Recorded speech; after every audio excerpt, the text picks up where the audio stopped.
हाल है। इस वक्त 12 बज चुके हैं और उर्दू खबरनामे के साथ मैं हूं आपका मेजबान इदरीस फलाही। खबरों की शुरुआत करते हैं। सबसे पहले आपको बताएंगे असेंबली के हवाले से, जहां पर बजट इजलास का आज दूसरा दिन है और आज दूसरे दिन क्या कुछ हुआ इस सिलसिले में आपको जानकारी देंगे। इस वक्त बजट इजलास के हवाले से जम्मू कश्मीर कानून साजिया का आज इजलास जारी है, जहां कल मातमी करारदाद पेश करके फौतशुदा अरकान को खराज अकीदत पेश किया गया था। वहीं आज ऐवान की कार्रवाई एलजी के खुतबे पर शुक्रिया की बहस के साथ शुरू हुआ। तो ये एक बड़ी खबर आपको इस वक्त बता रहे हैं। आज दूसरा दिन है, एलजी के खुतबे पर शुक्रिया की बहस का आज आगाज हुआ है और इस सिलसिले में वक़फ़ सवालात में कई मेंबरान ने सवाल पूछे हैं। इसके अलावा वज़रा ऐवान में भी बरकरार हाजिर रहे और ये एक बड़ी खबर सबसे पहले इसी से आगाज करते हैं, जहां पे आपको बताएंगे जम्मू कश्मीर कानून साजिया का इजलास जम्मू में जारी है, जहां कल मातमी करारदाद पेश करके फौतशुदा अरकान को खिराज अकीदत पेश किया गया।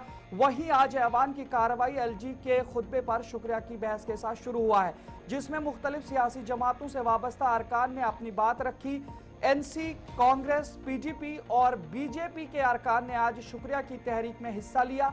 असेंबली सेक्रेटरीट की तरफ से जारी सवालनामे में आज 4 मार्च 2025 को कुल 25 सवाल ज़ेरे बहस रखे गए हैं, जिनमें महकमा सयाहत, जल शक्ति, तामीरात आमा, पब्लिक वर्क्स, दही तरक्की, लेबर, जंगलात और स्कूल एजुकेशन के सवालात रखे गए थे। सवालनामे के मुताबिक आज पहला सवाल बीजेपी मेंबर युद्धवीर सेठी का था, जिसमें उन्होंने जम्मू शहर को मजीद सयाहत के नक्शे पर लाने के हवाले से सवाल पूछा।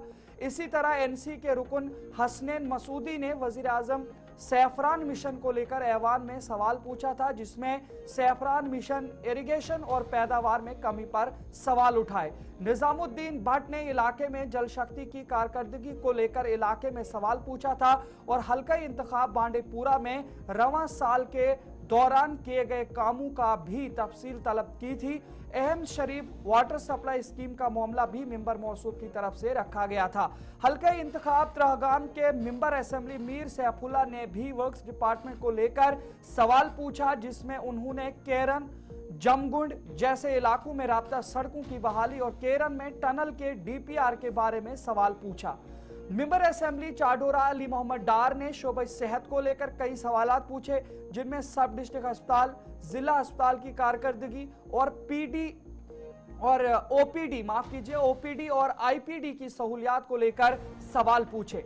अब्दुल मजीद लारमी ने ब्लॉक काजी गुंड को लेकर सवाल पूछा, जबकि ईस्ट में आज सज्जाद गनी लोन भी और मोहम्मद यूसुफ तारेगामी, वहीदुर रहमान पर्रा, डॉक्टर रमेश सिंह, चौधरी विक्रम सिंह रंधावा, मुबारक अहमद गुल, शेख एहसान परदेसी, डॉक्टर शफी वानी, पीरजादा मोहम्मद सईद और शक्ति राज परिहार के सवालात भी शामिल थे। वक्फ सवालात के दौरान कई मेंबरान ने जल शक्ति, दही तरक्की, पार्लिमानी उमूर को लेकर जिमनी सवाल भी पूछे। तो आज के इस दूसरे दिन में क्या कुछ रहा आपके सामने तफसील रखी है और ये कुछ ऐसे मेंबरान थे जिन्होंने आज अपने सवालात रखे। ये साफ तौर पर सीधी तस्वीरें इस वक्त असेंबली से आपको दिखा रहे हैं, जहां पर ये सवालात आज रखे गए हैं और हुकूमत से, नौमुंतखब हुकूमत से इसके जवाबात तलब किए गए हैं। तो चलिए आगे बढ़ जाएंगे। अब आपको ये भी बताएंगे कि आज जिस तरह से ये सवालात रखे गए, इसमें हुकूमत की जानिब से कई मसाइल पर जवाबात भी दिए गए हैं। आपको बताएंगे कि आज दूसरा दिन जहां पे था, हुकूमत की जानिब से खाली असामियों की तादाद जाहिर की गई है। सज्जाद गनी लोन ने यह सवाल उठाया था और जम्मू कश्मीर में अब कुल 32,474 असामियां मुख्तलिफ महकमा जात के अंदर खाली हैं और यह हुकूमत की जानिब से एक बड़ा जवाब दिया गया है खाली असामियों को लेकर, जिस पर सज्जाद गनी लोन ने यह सवाल उठाया था। और अब जम्मू कश्मीर असेंबली में आए सवाल के जवाब में हुकूमत ने खाली असामियों की तादाद बता दी है। एमएलए हंदवाड़ा सज्जाद गनी लोन की जानिब से पूछे गए एक सवाल के जवाब में कहा कि जम्मू कश्मीर में इस वक्त 32,474 असामियां मुख्तलिफ महकमों में 31 जनवरी साल 2025 तक खाली पड़ी हैं, जिनमें 2,503 गेजेटेड पोस्ट हैं, जबकि 19,214 नॉन गेजेटेड और 10,775 मल्टीटास्किंग स्टाफ की असामियां जम्मू कश्मीर में खाली हैं। हुकूमत के जवाब में आज ये भी कहा गया है कि 3727 असामियां नई हुकूमत बनने के बाद ही भर्ती एजेंसियों को भेज दी गई हैं। सरकार ने आज इस बात का भी खुलासा पेश किया कि बेरोजगार नौजवानों की 14.17 करोड़ बतौर इम्तिहानी फीस वसूली गई है और हुकूमत के पास कोई भी ऐसा फैसला नहीं है कि इम्तिहानात को जम्मू कश्मीर के अंदर मुफ्त कराया जा सके। तो एक बड़ी खबर आपको इस वक्त और असेंबली के हवाले से बता रहे हैं, जहां पे कई किस्म के सवालात रखे गए और अब हुकूमत की जानिब से बाकायदा तौर पर असामियों के हवाले से जवाब दिया गया है, जहां पर ये असामियों की फहरिस्त है। तो आगे बढ़ जाएंगे, आपको ये भी बताएंगे कि जम्मू कश्मीर असेंबली के इजलास में आज एमएलए ईदगाह मुबारक गुल की जानिब से पूछे गए सवाल के जवाब में हुकूमत ने सयाहत के हवाले से मुख्तलिफ सवालों का तहरीरी जवाब भी दिया है। पिछले 2 सालों के दौरान 4.48 करोड़ सयाह जम्मू कश्मीर वारिद हो चुके हैं, जिनमें 1.20 लाख सयाह गैर मुल्की भी हैं। महकमा सयाहत ने सयाहत को परवान चढ़ाने के लिए 35.80 करोड़ रुपया प्रमोशन पर खर्च किया है। तफसीलात ये भी है कि सयाहत महकमे ने एडवर्टीजमेंट, प्रमोशन और दीगर चीजों पर खर्च किए हैं। सयाहत के हवाले से सवाल का जवाब देते हुए इस बात का भी खुलासा किया गया कि 59 सयाहत महकमा के असासों को आउटसोर्स भी किया गया है। तो सयाहत के हवाले से भी एक जवाब दिया गया है हुकूमत की जानिब से, जहां पर ये तादाद जो बताई गई है ये भी आपके सामने रखी गई और साथ ही ये मुबारक गुल की जानिब से रखी गई है। और टूरिज्म में क्या कुछ हुआ है अभी तक, जम्मू कश्मीर में कितने गैर मुल्की सयाह लोग यहाँ पे आए हैं, कितने मकामी सयाह और कितने सयाहती मकामात पर काम हुआ, प्रमोशंस कितने हुए, एडवर्टीजमेंट्स कितने हुए, इन तमाम चीजों के हवाले से मुबारक गुल ने आज असेंबली के अंदर इस सिलसिले में जवाब रखा। तो आगे बढ़ जाएंगे, एक और बड़ी खबर इस सिलसिले में आ रही है। दफा 370 के हवाले से सजाद गनी लोन ने आज कहा है कि हुकूमत की जानिब से जो करारदाद लाई गई है वो खुसूसी दर्जे की वजाहत, उसमें खासतौर पर जो तलब है और उस सिलसिले में सजाद गनी लोन की जानिब से भी अब इस सिलसिले में बात की गई है। असेंबली के आज इस दूसरे दिन में दफा 370 की करारदाद को लेकर सजाद गनी लोन ने अपनी बात रखी और हुकूमत से खुसूसी दर्जे की वजाहत तलब की है, जिस बीच हुकूमती मेंबरान और सज्जाद लोन के बीच नोकझोंक भी हुई। सज्जाद लोन के मुताबिक हुकूमत की तरफ से जो करारदाद खुसूसी दर्जे की रखी गई है वो दूल्हा बना बारात के है। इस मौका पर भारतीय जनता पार्टी के कई मेंबरान ने सज्जाद गनी लोन की मुदाखलत को गैर आईनी करार दिया। सज्जाद गनी लोन ने पुलिस वेरिफिकेशन को लेकर भी असेंबली में सवालात उठाए और उन्होंने कहा कि आज भी उन नौजवानों को पुलिस वेरिफिकेशन नहीं मिल रही है जिनके रिश्तेदार मिलिटेंट रह चुके हैं, जिसके बाद सज्जाद गनी लोन ने असेंबली से वॉकआउट किया है। तो ये एक खबर आपको दिखा रहे हैं सज्जाद गनी लोन के हवाले से, क्या कुछ उन्होंने कहा है आपको सुनाते हैं। आप उस रेजोल्यूशन को भी डालिए और मेरी अमेंडमेंट्स को भी डालें। अगर वो बोले ये सेम है, मैं माफी मांगूंगा। सवाल आपके रेजोल्यूशन में तो 370 का नाम ही नहीं है, वहां तो एप्लीकेशन का 2019 का नाम नहीं है, रिऑर्गनाइजेशन एक्ट का नाम नहीं है। आपका है कि शादी है, शादी का कार्ड है, न उसमें दुल्हन का नाम है न दूल्हे का नाम है। मैंने तो बाज़ाब्ता आपको 370 का बोला है। You can't compare. देखिए आप पढ़े लिखे ऑनरेबल मेंबर मैं आपसे बात करो, बात करो। ये उनके और स्पीकर के दरमियान है, आपकी बात कहने की जरूरत नहीं है, आपके बात करने की कोई जरूरत नहीं। वही मैं कहने जा रहा हूँ। सवाल है जब हमने कैंपेन में तो आप 370 बोलते थे, तो इलेक्शन जीतने के बाद ये स्पेशल स्टेटस कहां से आ गया? इसकी तो कोई कॉन्स्टिट्यूशनल वैलिडिटी नहीं। अच्छा मुझे ये बताइए आप, स्पेशल स्टेटस का मतलब क्या है? Should be a UT also. It could be a UT. Special status Indian constitution में जो special status Jammu and Kashmir को दिया गया था वो इनकॉर्पोरेटेड 370 में है। बस 370 वो दफा है एंड 35A जिसका आपने जिक्र किया है। अब सुन लीजिए ना, ये इंडियन कॉन्स्टिट्यूशन में जो Special status does not mean Article 370. Special status does not cover what has been done to us on 5 August 2019. It does not. It does not cover Reorganization Act. Special status could even be a UT. Are we fighting for a UT? Special status is a very broad. मुझे बताइए, It does not necessarily mean 370. हम तो सिर्फ ये कह सकते हैं कि जो बाजू के पंजाब में रूल है वही हमको भी करें. Are we not equal citizen of India? आपके कंसर्न जो है देखिए, मैं आपके कंसर्न को अप्रिशिएट करता हूँ. देखिए लोन साहब आपके कंसर्न को मैं अप्रिशिएट करता हूँ. अब सुन लीजिए, हम भी गए. We have gone to the court. Sir वहां स्पीकर साहब वहां बैठे हैं, यहाँ बैठे हैं, पहले आप उनको बताइए. आप तशरीफ. अच्छा Sir, we have gone to the court. There is not a single piece of legal evidence on the basis of which they can deny police verification because he is related to someone. It's all word of the mouth, and unfortunately it has started probably in 1996 जब आप लोग थे. खैर कोई बात नहीं, we will not go into that. We need to discontinue it now. And we can put it there that this is our intention, that our children should not be punished for something that their father has done, or their brother has done, or their cousin has done. It is primitive. How can we allow it? And how can this assembly keep quiet? Just tell me. हम कैसे चुप कर सकते हैं कि हमारे बच्चों को किसी जगह सिलेक्ट होते हैं, वो मेहनत करते हैं, और आप बोलते नहीं आपके चचे का, बेटे का, ताए का कोई जो है वो के भी गया था, और नहीं आया जजमेंट से. दैट्स अ सिंगल केस जो वो नहीं आया जजमेंट से. सर आपको नहीं सुनना है. I walk out because you are not. तो नाज़रीन, आप देख रहे थे सज्जाद गनी लोन ने असेंबली के अंदर जो तकरीर की है. इसके अलावा मीर सैफुल्ला ने भी क्या कुछ कहा. इस पर अब भारतीय जनता पार्टी के मेंबर असेंबली एसएस पठानिया की जानिब से रद्द अमल आया है. आपको सुनाते हैं. धारा 370 एक डेड लेटर है. धारा 370 एक दबा हुआ एक कब्र में चला गया है. धारा 370 एक टेम्परेरी प्रावधान था, एक स्थायी प्रावधान था भारतीय संविधान में, जिसे भारत की दोनों संसदों ने उसको बरी किया है. उसके बाद भारत की जो सर्वोच्च अदालत की संवैधानिक पीठ ने उस पर अपना फैसला सुनाया है. तो हमारा मानना है कि इस गॉन चैप्टर पे और वो जाने के बाद इस पे बात करना, ना इसमें कोई तर्क है, ना कोई तथ्य है, ना कोई वैधता है, ना ही इसकी कोई संवैधानिक वैलिडिटी है. मीर सैफुद्दीन ने ये कहा कि विधानसभा सत्र में कि पाकिस्तान की सड़कें जो है वो बेहतर है. इसे किस तरीके? उनको जवाब दे दिया कि ये मार्क्स एक्सपंज किए जाएं, और मुझे पूरी उम्मीद है ये मार्क्स एक्सपंज किए जाएंगे हमारे असेंबली के रिकॉर्ड से. एक ऐसा देश, एक ऐसा स्टेट जिसके साथ हमारा लेना देना कुछ नहीं, हमारे डिप्लोमेटिक रिलेशंस तकरीबन 0 पे है.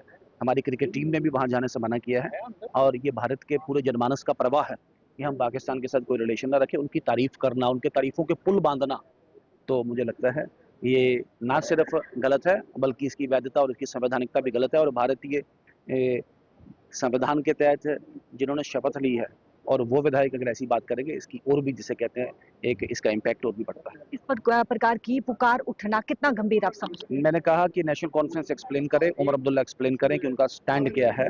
पाकिस्तान की तारीफ और पाकिस्तान के लिए प्रेम अपना शुरू करना. आई डाउट कि पाकिस्तान शुड एक्सप्लेन.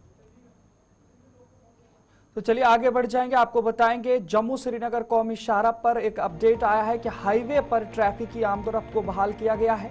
दरमांदा गाड़ियों को चलने की मिली इजाजत, और महाड़ो दिगर इलाकों में ये जो पसियां गिरने से ट्रैफिक मुतासिर हुआ था, और श्रीनगर जम्मू कौमी शाहराह पर ट्रैफिक बहाल कर दिया गया और दरमांदा गाड़ियों को चलने की इजाजत मिल गई है. महाड़ और दीगर कई इलाकों में भारी बारिश की वजह से पत्थर और पसियां गिराने की वजह से शाहराह पर ट्रैफिक की आमदोरफ्त बंद हुई थी, जिसके बाद शाहराह से मलबा हटाकर गाड़ियों को चलने की इजाजत दी गई है. ताहम ड्राइवरों से यह अपील भी की गई है कि वो एहतियात से गाड़ी चलाएं. इसी तरह डोडा किश्तवाड़ से गुजरने वाली गाड़ियां भी काफी वक्त तक लैंडस्लाइड्स की वजह से मुतासिर रही. ताहम अब यह भी बताया जा रहा है कि अब उसे भी रफ्ता रफ्ता बहाल किया जा रहा है. तो ये कुछ सीधी तस्वीरें जम्मू श्रीनगर कौमी शाहराह से, जहां पर ट्रैफिक को बहाल किया गया है, लेकिन सड़क की अभी भी काफी ज्यादा खस्ता हालत है. तो मुकम्मल तरीके से अभी बहाल नहीं हुआ, क्योंकि काफी जगहों पर लैंडस्लाइड्स आई हैं और मिट्टी के तोदे गिरे हैं, पत्थर आए हैं, जिसके बाद अब पहले तो मुअत्तल रहा, ट्रैफिक मुतासिर रहा, और अब यह खबर आ रही है कि फिलहाल अब इसे अपडेट कर दिया गया है और अब खोल दिया गया है, बहाल कर दिया गया है ट्रैफिक के लिए. ये कुछ तस्वीरें आपको दिखा रहे हैं नेशनल हाईवे की, कौमी शाहराह 44 की. जहां पर ये तस्वीरें आपको दिखा रहे हैं। और इसी बीच हमारे साथ नदीम इकबाल जुड़े हैं, सीधा उनसे जानकारी लेंगे। नदीम और वसीम गत्तू भी डोडा से जुड़े हैं।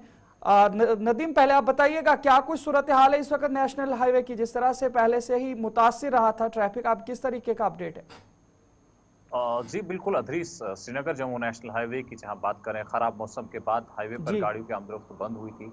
आज सुबह भी गाड़ियों की आमदोरफ्त बंद थी, लेकिन आज हमने देखा कि सुबह से ही मौसम में सुधार देखने को मिला है और खिली धूप के बीच इस वक्त श्रीनगर जम्मू नेशनल हाईवे पर गाड़ियों की आमदोरफ्त को बहाल कर दिया गया है। जहां हम देखें मिहाड़ कैफेटेरिया मोड़ पे भी सिंगल लेन क्रॉसिंग होने की वजह से हालांकि दिक्कतें हैं, परेशानियां हैं, लेकिन ट्रैफिक को पूरी तरह से चलाया जा रहा है। वाया मैत्रा कुछ गाड़ियों को चलने की इजाजत है, कुछ गाड़ियां हाईवे पर ही चल रही है। हालांकि जिस जगह पर मैं मौजूद हूँ ये करोल कोंडी नाले का मकाम पर, और यहाँ पर भी जो गाड़ियों की आमदोरफ्त जारी है। बिल्कुल जहां हम बात करें खराब मौसम के बाद हाईवे पर दिक्कतें, परेशानी और मुसाफिरों की परेशानियां, लेकिन अभी स्टैंडर्ड व्हीकल्स की जहां बात करें जो मुख्तलिफ मकामात पर दरमांदा थी, उधमपुर और रामबन के बीच या फिर हम बानीहाल और रामबन के बीच कहें, उन तमाम गाड़ियों को इस वक्त चलने की इजाजत मिल गई है। हालांकि हल्के हल्के लेकिन रफ्तार इस वक्त हमें गाड़ियों की देखने को मिल रही है श्रीनगर जम्मू नेशनल हाईवे पर। अब आने वाले वक्त में फ्रेश ट्रैफिक को किस तरफ से अलो किया जाएगा ये कहना अभी कबल अज़ वक्त होगा, क्योंकि नदीम आप हमारे साथ बने रहे। हमारे साथ वसीम गत्तू भी जुड़ेंगे, इनसे भी अपडेट लेंगे वादी चुनाव के हवाले से। क्या कुछ अपडेट है? जिस तरह से तस्वीरें सीधी तौर पर आ रही हैं जहाँ पे काफी ज्यादा लैंडस्लाइड्स भी देखने को मिली हैं और बारिशों के हवाले से भी क्या कुछ अपडेट है वसीम गत्तू? बिल्कुल अदरीस, देखिए 2 दिन से लगातार जिला डोडा के अंदर बारिश का सिलसिला जारी है। बालाई इलाकों की बात करें तो बर्फबारी भी काफी ज्यादा वहां पे देखने को मिल रही है। अगर हम आज सुबह को लेके बात करें तो नेशनल हाईवे 244 बटोद के नजदीक रास्ता जो है एक बार फिर से बंद हो चुका था, जहां पे हमने देखा कि लैंडस्लाइड काफी बड़ी आई थी। उसके बाद एडमिनिस्ट्रेशन का एक स्टेटमेंट भी सामने आया है, उसमें बताया गया है कि नेशनल हाईवे 244 को फिलहाल थ्रू कर दिया गया है। लोगों को बताया गया है कि एक एडवाइजरी जहां पे जारी कर दी गई है जिसमें ये कहा गया है कि बिना मतलब आप सफर मत कीजिए, क्योंकि कई सारे रास्तों में डोडा पुल डोडा जो रास्ता है इसमें भी हमने देखा हल्की फुल्की जो है लैंडस्लाइड दिन में ही चलती हुई नजर आ रही है। हालांकि आज इस वक्त धूप है, इस वक्त भी हमने देखा कि शूटिंग स्टोन भी कई सारे रास्तों पे देखने को मिला। तो एडमिनिस्ट्रेशन की तरफ से बताया कि जो कंट्रोल रूम नंबर्स दिए गए हैं, अगर आपने हाईवे पे किसी पे सफर करना है तो पहले आप कंट्रोल रूम नंबर्स पे रास्ता कर सकते हैं, रास्ते का पूछ सकते हैं, उसके बाद आप सफर कर सकते हैं ताकि रास्ते में कोई भी दुश्वारी ना आए। जी ठीक है, बहुत शुक्रिया। तो नदीम इकबाल ये भी बताइएगा, काफी ज्यादा अभी भी खस्ता हालत देखने को मिल रही है, कब तक मुमकिन है, अगर बारिशें मजीद नहीं होती हैं तो कब तक मुमकिन है कि मुकम्मल तरीके से कौमी शाहरा साफ हो सकती है और गाड़ियों का नकलो हमल जारी रहेगी? जी बिल्कुल, देखिए अदरीस, जहां हम श्रीनगर जम्मू नेशनल हाईवे की कंप्लीट रेस्टोरेशन की बात करें तो इसमें काफ़ी वक्त लगेगा, क्योंकि आपको याद होगा गुज़श्ता दिनों जब मौसम खराब हुआ तो मिहाड़ के मकाम पर सड़क का एक बड़ा हिस्सा ढह गया है, जहां पर मैं पहले ही कह चुका हूं कि सिंगल लेन है और वहां पर उसको रेस्टोर करना काफ़ी चैलेंजिंग है, काफ़ी मुश्किल है। लगभग हम ये कह सकते हैं कि हफ्ते से 10 दिन तक का टाइम लग सकता है उस स्ट्रेच को जो है कंप्लीट रेस्टोर करने में। लेकिन तब तक हम देख रहे हैं कि ट्रैफिक को काम एग्जीक्यूटिव पुलिस और एडमिनिस्ट्रेशन रामन की तरफ से ट्रैफिक को डाइवर्ट किया गया और दोनों अतराफ से ट्रैफिक चलाया जा रहा है। हालांकि थोड़ा सा हल्का सा ट्रैफिक जैम भी हमें मैत्रा वाली साइड में या फिर मिहाड़ एरिया में देखने को मिल रहा है, लेकिन कोई बड़ी परेशानी है नहीं और ऐसे में रेस्टोरेशन का काम भी चल रहा है। और अगर मौसम साफ रहा तो हम ये उम्मीद कर सकते हैं कि आने वाले 1 हफ्ते से 10 दिन के अंदर रोड को कम्प्लीटली रेस्टोर किया जाएगा और फिर इस तरह के जो ट्रैफिक डाइवर्जन की जरूरत भी नहीं पड़ने वाली है। जी चलिए वसीम, आपसे एक सवाल और लेने की कोशिश करेंगे। जिस तरह से अब ये जो ट्रैफिक बहाल तो अब हुआ है, क्या कुछ लग रहा है, आप जब तक ये दरमांदा थी गाड़ियां, काफी ज्यादा टाइम लगा, तो मुसाफिरीन के साथ कोई बातचीत आपकी हुई? क्या कुछ उनका कहना है, किस तरीके की परेशानियां आई?